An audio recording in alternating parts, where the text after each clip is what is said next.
there's historic stuff happening with the election, and I mean, to to to say that Obama being the first black, you know,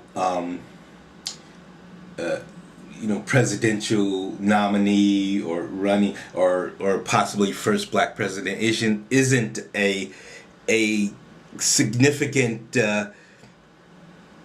change or advancement. It is either you're in complete denial of like the history of the country, or you're under 40 years old and just don't realize the significance of it, or you're because you haven't lived through it, or you're or just stupid.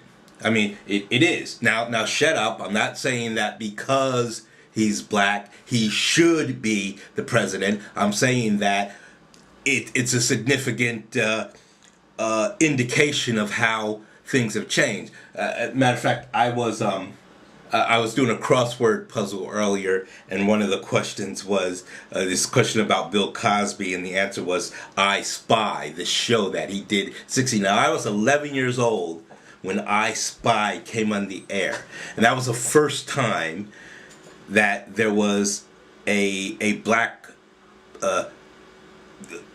leading character, co-starring character in a TV series. That's in my lifetime. That was like a generation and a half ago. It wasn't that long ago.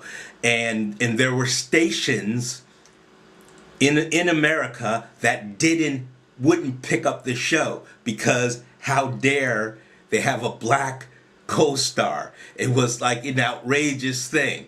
There were at least 3 or 4 cities in the South, that stations that did not pick it up. So to say that in the same country where you couldn't even have less than 2 generations ago, you couldn't have a black person co-star opposite a white person on a TV show to having the guy be running for president, that's an amazing testament to something that has transpired in our country. And that's obviously a very simplified example, but so anyway, I'm saying all that though to sort of contradict, because what I find funny is here this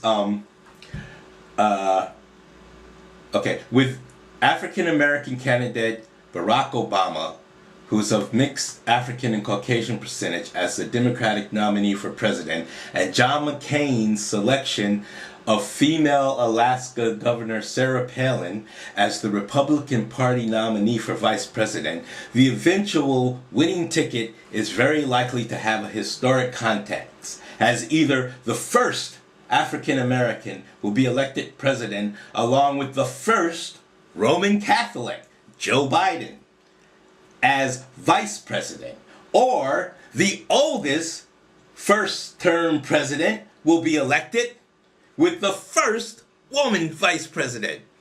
It's just like, I don't know, I just find it funny. Hey, I am the first 54-year-old black man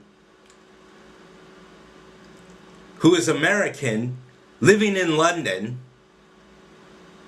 to post a video on both Vloggerhead and YouTube.